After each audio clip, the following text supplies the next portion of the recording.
Good morning students. Moss के first intro lecture में आज हम लोग पढ़ेंगे कुछ बेसिक टर्मिनोलॉजीज़ जो आपको इस कोर्स के दौरान आपको यूज़ करने को मिलेगी। तो हम लोग कुछ बेसिक चीज़ें यहाँ पे सीखेंगे जिससे हमारा कोर्स में फैमिलियरिटी बना रहे। तो इससे पहले भी हमने डिस्कस किया हुआ है स्ट्रेंथ के बारे में। तो जैसा कि मैंने आपको पहले भी बताया है कि what is strength. Strength is the capacity of material to take the stress just before failure. ठीक है, तो सपोज एक स्ट्रेस स्ट्रेन कर्व है, तो ये मटेरियल का स्ट्रेस स्ट्रेन डायग्राम है। तो इस पॉइंट पे जो स्ट्रेस होगा, इसके आगे मटेरियल फेल हो जाता है, तो इस पॉइंट पे जो स्ट्रेस होगा उसको हम लोग बोलेंगे मटेरियल का स्ट्रेंथ। इसके अलावा जो टर्म हम लोग बार बार यूज कर रहे हैं वो है स्टिफनेस। स्टिफनेस क्या होता है? It is the ability of the structure to resist the strain caused by external force acting upon it. जैसा कि हम लोग एक स्प्रिंग के केस में देखते हैं कि अगर इस पे हम लोग P फोर्स लगाएंगे, ठीक है, तो ये कितना डिस्प्लेस करेगा, है ना। तो यहाँ पे हम लोग पढ़ते हैं इसका स्टिफनेस है K। ठीक है, तो ये कितना डिस्प्लेस करेगा वो किस पे डिपेंड करता है? इसके स्टिफनेस पे। So stiffness is the ability of structure to resist the strain. ठीक है, इसके बाद तीसरा टर्म हम लोग पढ़ेंगे स्टेबिलिटी। ये भी हमने कल इससे लास्ट वाली स्लाइड में हमने देखा था। स्टेबिलिटी हमने बार बार यूज की थी। So what is stability? It is the property of structure to keep its initial position in equilibrium. Initial position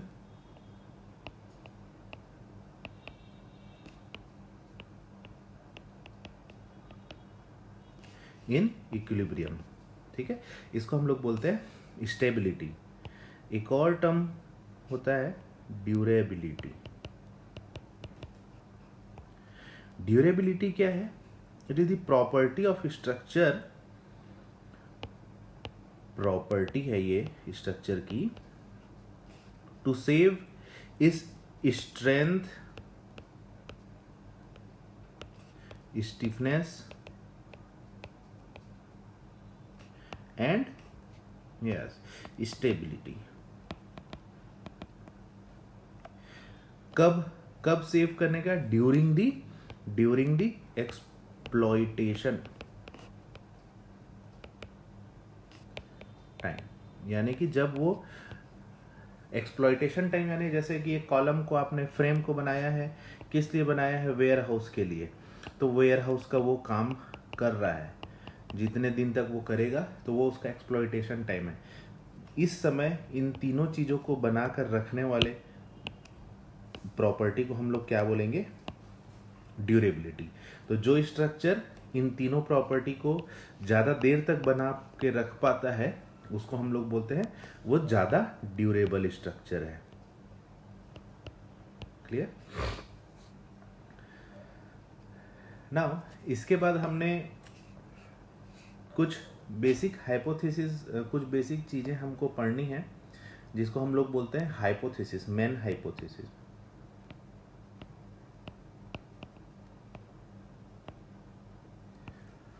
तो हाइपोथेसिस क्या क्या है?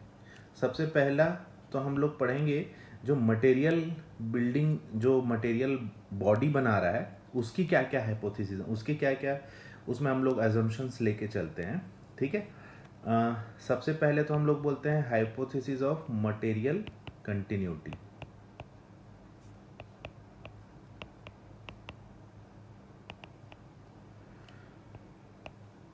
Material continuity, the material is uniformly distributed in a whole body volume।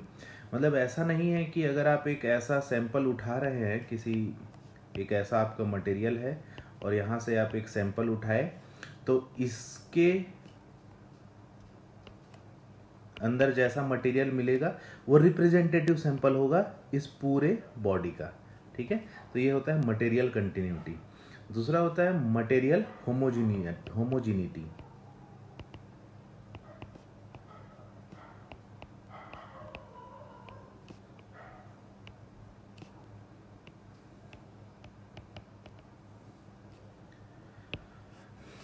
इसका मतलब है material homogeneous है। अब homogeneous क्या होता है कि all points of the body have a same material point, material property, यानी कि इस बॉडी का अगर कोई बॉडी है तो इसके हर पॉइंट, जितने भी पॉइंट हैं इस बॉडी में, सबकी मटेरियल प्रॉपर्टी सेम हो, सेम मटेरियल प्रॉपर्टी।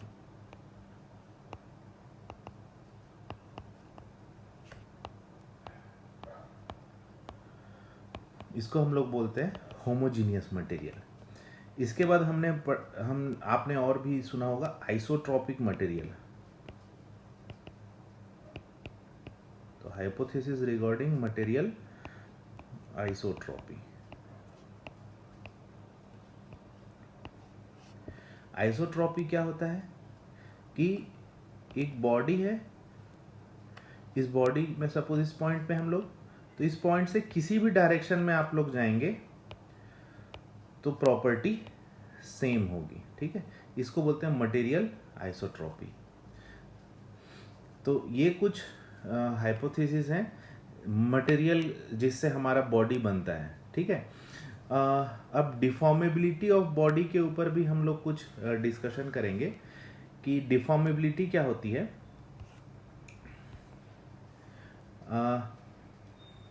जैसा कि हमने थ्योरेटिकल मैकेनिक्स में पढ़ा था, उसमें क्या होता था थ्योरेटिकल मैकेनिक्स में, आपको मैं पिछले क्लास से बार बार बोल रहा हूँ कि बॉडी रिजिड होती थी।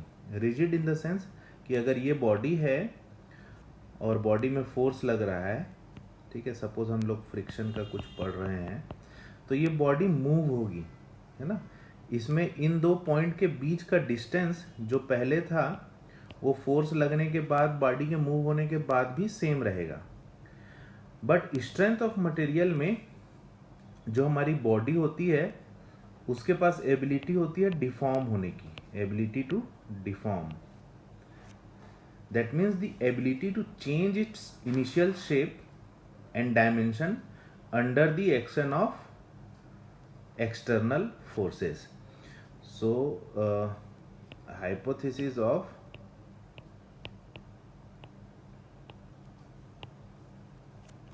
the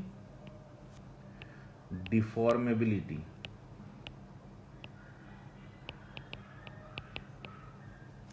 of body.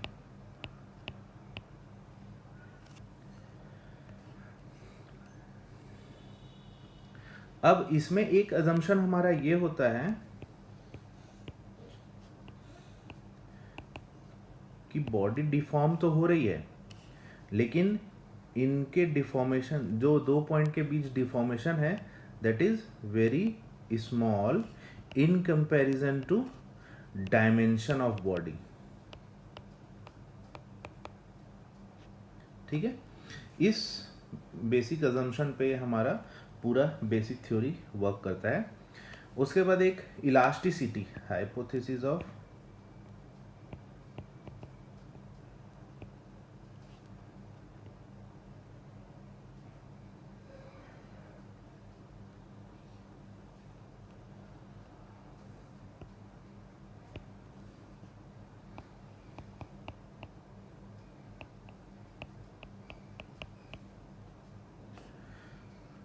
तो इलास्टिसिटी क्या होती है, इससे पहले भी आप लोगों ने पढ़ा होगा कि अगर कोई मटेरियल है उसको हम लोग लोड कर रहे हैं तो वो ये कर्व फॉलो करता है।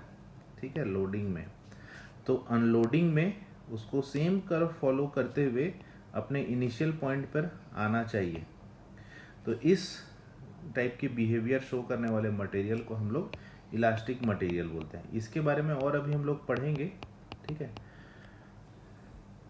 नाउ इसके अलावा कुछ अजम्पशंस हैं जो बॉडी के शेप को लेकर हैं, ठीक है। तो उसमें एक मेन अजम्पशन ये है हमारा कि मैं आपको इक्विलिब्रियम के बारे में बताता हूँ पहले।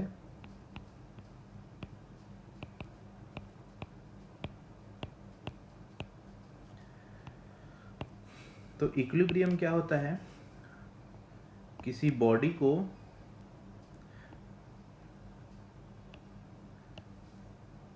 ये हमने इसको आपने पढ़ा होगा, इक्वेशन ऑफ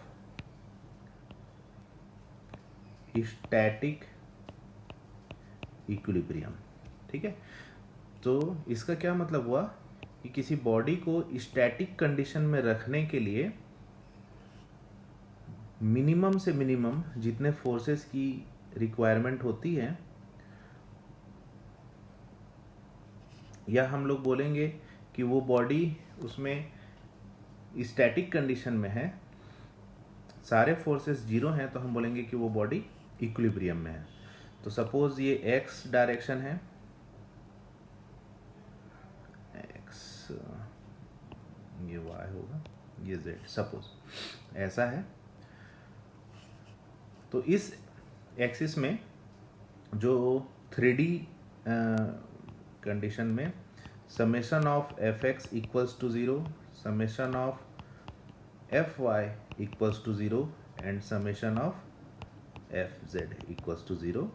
इसके अलावा समेशन ऑफ एम एक्स का क्या मतलब होता है कि